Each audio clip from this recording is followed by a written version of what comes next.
సంక్రాంతి వస్తుంది అంటే కైట్స్, గాలిపటాలు. అంటే గాల్లో చూసే గాలిపటాలు కాదు, మెడలు తెంపే మాంజా. జాగ్రత్తగా ఉండండి.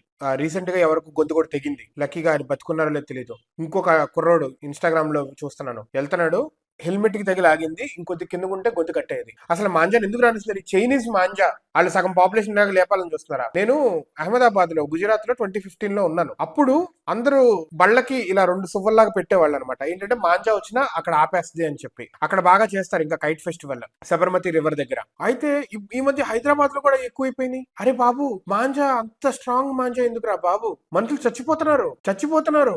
అసలు ఈ చైనీస్ మాంజా ఏంటి? అదే అర్థం కావట్లేదు.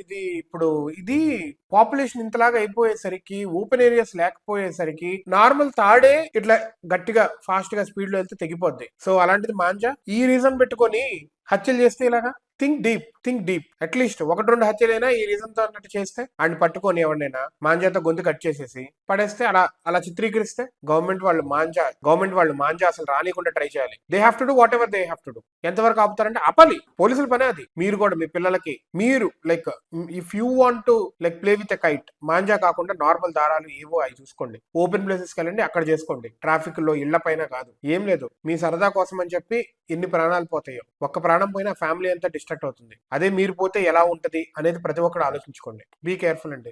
ఊరికే అనవసరంగా చిల్లర చిల్లర వాటికి, అనవసరమైన వాటికి, పండగల కోసం పండగలు తినండి, సెలబ్రేట్ చేసుకోండి, పూజించుకోండి.